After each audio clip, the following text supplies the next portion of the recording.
second best player, who, by the way, is a 7'3" monster who you can play 5 out with if you play him at the 5 or the 4, who can bomb from 3, defend the rim, defend in space, completely changes the nature of the other team's offense when he's on the floor defensively, and has not even really reached his full offensive potential yet. You don't even have that guy on the floor, right? And he was a beast in the playoffs, too, until he got hurt. What you see from the Mavs is when a play doesn't work, when a screen's busted, whatever it is, they go to the next play. They have an answer for everything. When the defense adjusts, they have an answer to the defense. They continually answer the defense. And when you see that everyone's where they're supposed to be, the spacing is right immediately. It changes and it's right immediately again. That's an extremely well-coached team with a deep playbook that the players really understand. The Suns were very talented. They're a talented team, but when something doesn't work, maybe they have an answer, then it breaks down into ISO ball. By the way, a lot of NBA teams are like that, not the Dallas Mavericks, and that bodes extremely well for this team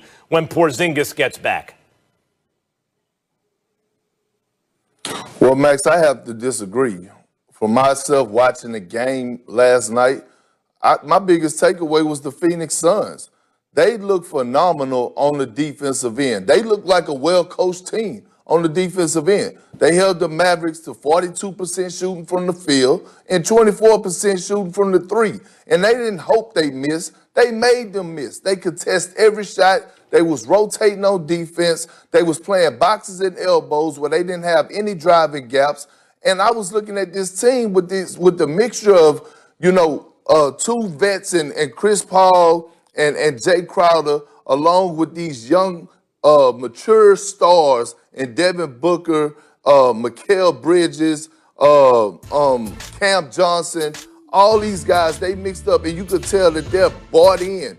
And on the offensive end, they were passing up good shots to get great shots.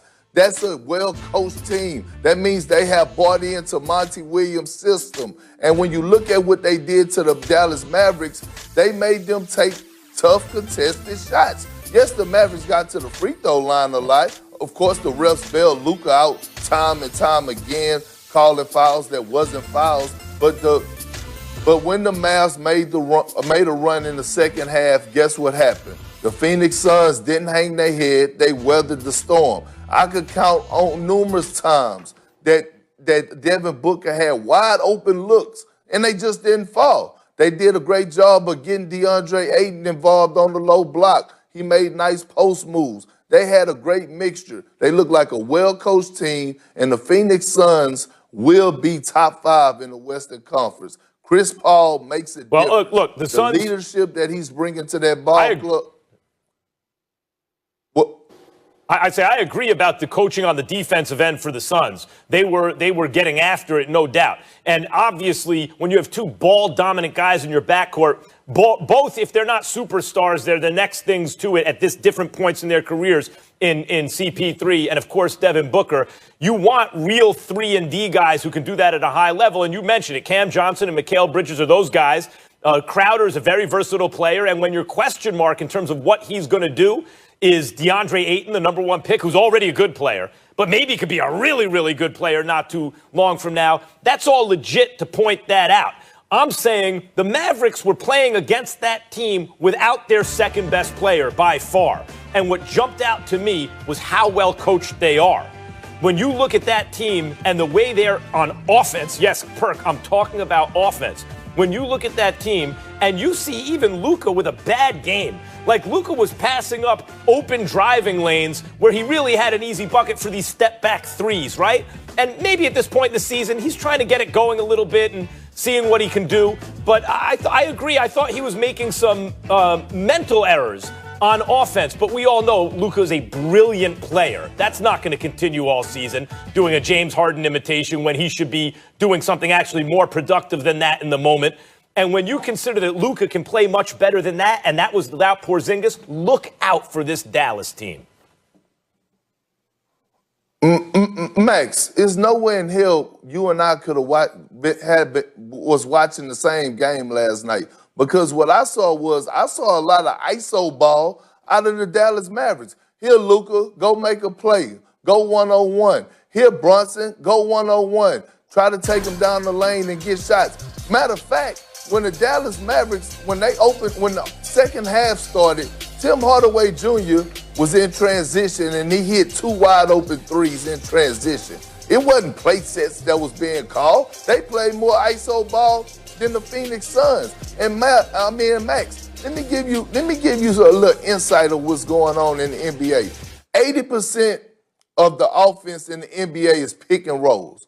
And I thought the Phoenix Suns did a great job of settling down, calling up for screens, DeAndre Ayton running up into pick and rolls for Chris Paul and Devin Booker, getting them downhill, getting them wide open shots to driving kicks. That's good basketball. Now, on the defensive end, they locked the Mavs up. So if you're going to give credit to Rick Carlisle and what he did for us, him coaching, then you damn sure got to give credit to Monty Williams.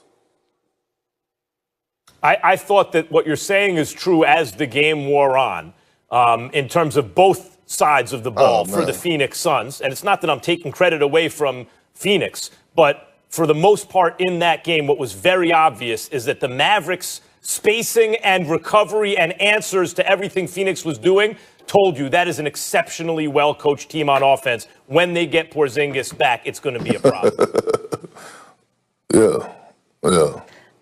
All right, we'll leave it right there, guys. Perk coming back in just a bit. Coming up here on First Take, though, we've also got some NFL we need to rolls. And I thought the Phoenix Suns did a great job of settling down, calling up for screens, DeAndre Ayton running up into pick and rolls for Chris Paul and Devin Booker, getting them downhill, getting them wide open shots to driving kicks. That's good basketball. Now, on the defensive end, they locked the Mavs up. So if you're going to give credit to Rick Carlisle and what he did for us, him coaching, then you damn sure got to give credit to Monty Williams. I thought that what you're saying is true as the game wore on, in terms of both sides of the ball for the Phoenix Suns. And it's not that I'm taking credit away from Phoenix, but for the most part in that game, what was very obvious is that the Mavericks' spacing and recovery and answers to everything Phoenix was doing told you that is an exceptionally well-coached team on offense. When they get Porzingis back, it's going to be a problem. Yeah.